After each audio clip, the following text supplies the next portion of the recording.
समस्त श्रद्धेय सुधीजनों को सादर नमो नारायणाय। इस समय हम महाराष्ट्र में स्थित श्री ज्ञानेश्वर महाराज श्री के परम पवित्र तपस्थली आलंदी के सन्निकट पूज्यपाद श्री स्वामी गोविंद देव गिरि जी महाराज जी के द्वारा सत्संकल्पित सनातन वैदिक परंपरा के इस परम पवित्र वैदिक वांग्मय के परम पवित्र तीर्थस्थली श्री वेद श्री तपोवन में है।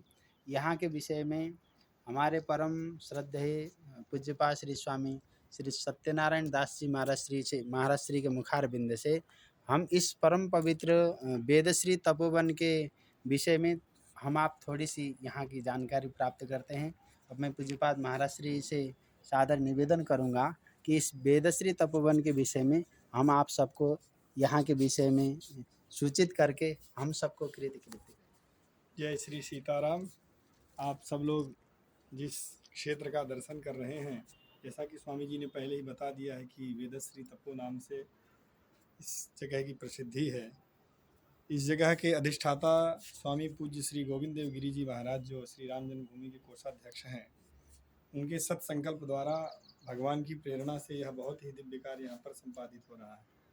स्वामी जी के और भी 36 वेद विद्यालय पूरे भारत में हैं और 1990 के आसपास में जब ऐसा लगा कि वैदिक वांग्मय वेद ह्रास की ओर जा रहा है, तब स्वामी जी ने आलंदी की ही भूमि से सद्गुरु निजानंद महाराज वेद विद्यालय से इस कार्य को आरंभ किया और आज यह संपूर्ण भारत में 36 वेद विद्यालय अर्थात 3-6 करके यदि 9 भी जोड़े तो पूर्णता की ओर प्राप्त हो रहा है। संपूर्ण भारत में यह कार्य चल रहा है और केवल वेदों का अध्ययन करके अक्षर राशि को संरक्षित करने मात्र से कार्य नहीं चलेगा। जैसा कि महर्षि पतंजलि ने कहा भी है कि अध्येयो ज्ञेयस्य, वेदों के विषय में कहा ब्राह्मणों का यह धर्म है। तो अक्षर राशि शब्द राशि के संरक्षण के बाद अब उसके अर्थ राशि पर जब चिंतन की बात होती है तो यह संपूर्ण जो आपको इतना विस्तृत क्षेत्र दिख रहा है, यह वेदांग को अधिकृत करके ही यह है। और यहाँ पर अभी जो भी विद्यार्थी हैं, संहिताध्यायी हैं, वैदिक वांग्मयों का अध्ययन करते हुए जैसा भी उनका नियम बताया गया है, ब्रह्मचर्य के सभी नियमों का पालन करते हुए, दंड धारण करना, मूंज मेखला इत्यादि धारण करते हुए, दोनों समय में अग्नि कार्य करना, त्रिकाल संध्या करना, यह सब करते हुए सब अभी जैसे व्याकरण के कुछ विद्यार्थी हैं जिन्होंने व्याकरण को कुछ स्तर तक अध्ययन कर लिया, तो अब अन्य प्रकरण ग्रंथों में न्याय है, मीमांसा है, इन सब का अध्ययन कर रहे हैं। और यह बहुत ही दिव्य संकल्प है कि संपूर्ण भारत जो है, जैसे प्रसिद्धि भी है कि भारत की प्रतिष्ठा जो है संस्कृत और संस्कृति से ही है, तो संस्कृति का भी आधार हमारे यहाँ के वांग्मय ग्रंथ हैं जो संस्कृत में हैं। तो वेदों का अध्ययन, वेदांग का अध्ययन, पुराणों का अध्ययन, सबका अध्ययन यहाँ से हो। तो स्वामी जी के यहाँ जैसे एक सबसे विशेष बात है कि किसी भी प्रकार का कोई आग्रह नहीं है, न तो संप्रदाय का, न तो क्षेत्र का, संपूर्ण भारत के लिए यह वेदश्री तपोवन है। और जैसे भी जो लोग यहाँ पर चाहें तो कुछ परीक्षण यहाँ पर लिए जाते हैं कि यहाँ के वह योग्य है, नहीं है तो उसे अन्य जगह से प्रशिक्षित करके यहाँ का योग्य बना करके उसे अध्ययन कराया जाता है। यह इतना दिव्य संकल्प है और यहाँ के विद्यार्थी भी तैयार हो रहे हैं। अभी शलाका परीक्षाओं में यहाँ से हमारे प्रतिष्ठान के द्वारा अभी तक लगभग 1500 से अधिक ऐसे विद्यार्थी निकले हैं वैदिक, जिन्हें अपनी शाखा का पूरा वेद कंठस्थ है।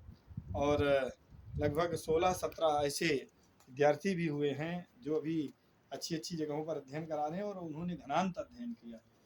जो घन पाठ की परंपरा बताई गई है, विकृत पाठ सहित उन्होंने यह अध्ययन किया है, तो यह बहुत सौभाग्य की बात है। हम सबको यह अवसर प्राप्त है। हम सब लोग ऐसी संस्था से जुड़ रहे हैं जो केवल एक वेद को ही लक्ष्य करके कार्य करने वाली है। सब कुछ वेद पर ही आधारित है, सबका मूल ही वेद है। इसलिए यदि ऐसा दिव्य संकल्प और आज हमारे इस संस्थान में स्वामी जी जैसे यदि महापुरुष आ रहे हैं तो हम सबका भी यह सौभाग्य है। अच्छा मार्गदर्शन हम लोगों को प्राप्त भी हो रहा है और हम तो प्रार्थना करते हैं कि ऐसे महापुरुषों के माध्यम से इस संस्था के द्वारा जो भी कार्य किए जा रहे हैं उनका अवलोकन हो और साथ ही साथ जहाँ पर जो कुछ भी न्यूनता दिखाई देती है उस पर हम सबको मार्गदर्शन हो, तो उस पर विशेष कार्य किया जाएगा जो भी अपेक्षित होगा। अभी तो हम सब ऐसे महापुरुषों से प्रार्थना ही करते हैं। पूज्य स्वामी श्री निर्मल चैतन्यपुरी जी महाराज भी, जैसा इनका नाम निर्मल है वैसे अंतःकरण की इनकी पवित्रता भी प्रतीत होती है।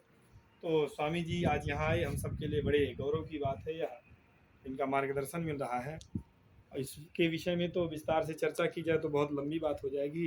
सामान्यतः स्वामी जी जो मैं समझता हूँ कि इस संस्था के स्वरूप में यही है कि केवल यहाँ पर एक वर्ण विशेष को लेकर के नहीं, संस्था से जो है केवल एक ही चर्चा की बात नहीं होती है। यहाँ पर स्वामी जी गीता परिवार, हमारे महर्षि वेदव्यास प्रतिष्ठान का एक अंग है गीता परिवार। गीता परिवार ने इस समय 144 से भी अधिक देशों में गीता पर कार्य किया। और यह सामने जो आपको दिख रहा है गीता मंडप ही है, और ऐसा यहाँ पर नामकरण भी दिया गया। सामने आपको गीता मंडप दिख रहा है, ये गीता मंडप है। ये सामने जो दिख रहा है ये गीता मंडप है। और गीता परिवार के भी कार्यक्रम यहाँ होते रहते हैं। यहाँ से संपूर्ण विश्व को गीता के माध्यम से भगवान कृष्ण ने अर्जुन को क्या संदेश दिया, निमित्त बना करके मानव मात्र को गीता से क्या सीखना है, क्या समझना है, जीवन में कैसे गीता को उतारना है, ये सारे भी संदेश यहाँ से दिए जाते हैं। तो केवल गीता ही नहीं और रामायण ही नहीं, हर एक जो भी अंगभूत है, आवश्यक अपेक्षित है, सबके लिए यहाँ से कार्य किया जाता है।